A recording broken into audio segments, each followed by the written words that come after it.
WWE 2K19 was by far the best WWE game under the 2K Sports banner. However, it was by no means perfect, as there are still plenty things 2K must do to improve the series. Therefore today we're taking a look at 5 things 2K must add in WWE 2K20.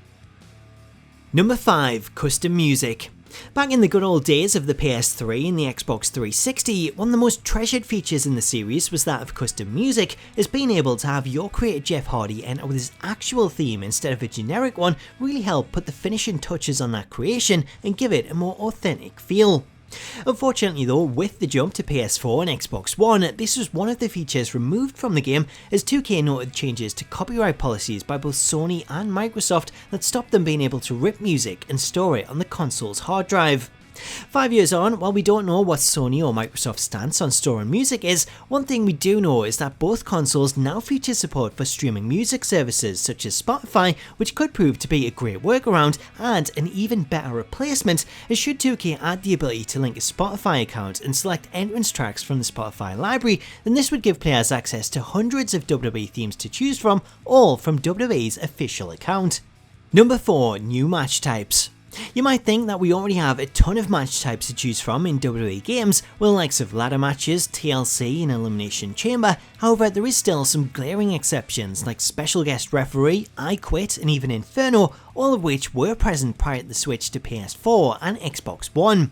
Now at the time, 2K claimed the lack of those matches was down to time restraints and not being able to recreate them in time for release. However, as each year went by, none of those missing match types actually returned, and 2K instead decided to focus their efforts on improving other match types already in the game with updates to the likes of Royal Rumble and Steel Cage. Now don't get me wrong, those updates are great and it's good to see 2K trying to freshen things up, but they're still the same matches we've been playing for years, and nothing would freshen up the series more than bringing back some old favourites like Buried Alive or Casket matches, especially given the fact that the latter has recently been used on WWE TV. Also on TV, we've seen more new match types taking place, with the likes of NXT's War Games, a match type that would prove new and exciting to fans as it's never been featured in a WWE game. So please, 2K, give us something new, whether that be War Games, ambulance matches, even a random item on a pole, as nothing makes the game feel newer than actual new content. Number 3. Monthly updates. One of the arguments put towards the series is that the game is heavily outdated by the time it releases,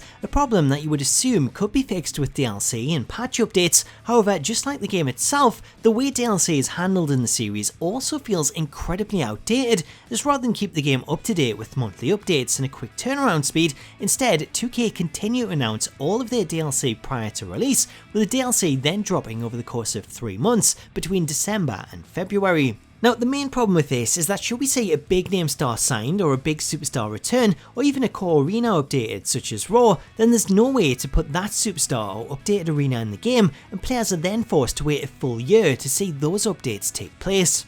To fix this, the one guaranteed solution that would not only help keep the game up to date, but also keep players sticking around post-January would be to offer up free monthly updates, offering newly signed stars that are part of the current roster, new alternate attires for the in-game superstars, arena updates and new creation pods, which to be fair is something 2K have tried this year with the inclusion of new entrance motions for the likes of Roderick Strong, Kevin Owens and Sami Zayn and the Deleters of Worlds, all of which were included in a patch update and went down really well, showing that more updates like this on a regular basis will help keep people coming back to the game to see what's new. Now obviously 2K wouldn't want to give away everything for free, as that would be a terrible business model, but with the general consensus being that stars that are currently on the roster should be free, then 2K could offer up those free updates whilst also offering a paid season pass that is focused around legends, as not only would they have a ton of people to choose from, but they could also offer up classic arenas and legendary 2K showcase add-ons, which would give fans the best of both worlds.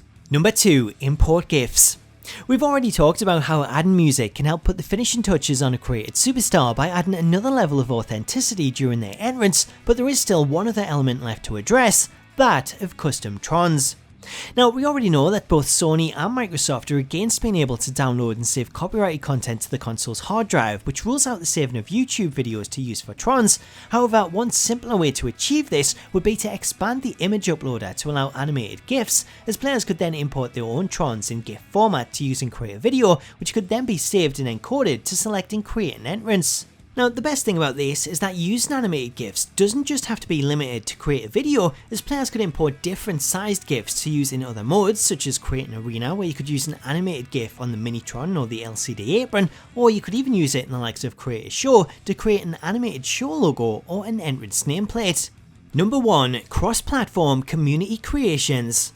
Out of everything on this list, this one is by far my must-have for WWE 2K20, and thanks to recent developments for the likes of Fortnite and Rocket League that have seen Sony, Microsoft and even Nintendo allowing crossplay, then the ability to have one shared community creations database may finally be a possibility. Now that is something that would be potentially huge for the series, as it brings all the best creators from Xbox together with the incredible talents of those on PlayStation all under one umbrella, giving users access to double the amount of creations as before, and meaning you no longer have to sigh a deep breath when seeing someone share an incredible creation for a different console to the one that you're on. So this could be a great selling point for the series, and it could also open up the door to cross-play multiplayer, which if 2K decide to keep the $1 million challenge, then what better way to find out who truly is the best in the world, regardless of the platform that they're playing on. So there you have it, those are my 5 things that I feel 2K must do in order to make WWE 2K20 really stand out and bring the game up to date, but I would love to know what you think, so get involved and let me know your thoughts in the comments. Also, if you're new to the channel, then please do hit that subscribe button and turn on notifications to be alerted to new videos, but most importantly, have yourself a truly awesome day, and I'll catch you later.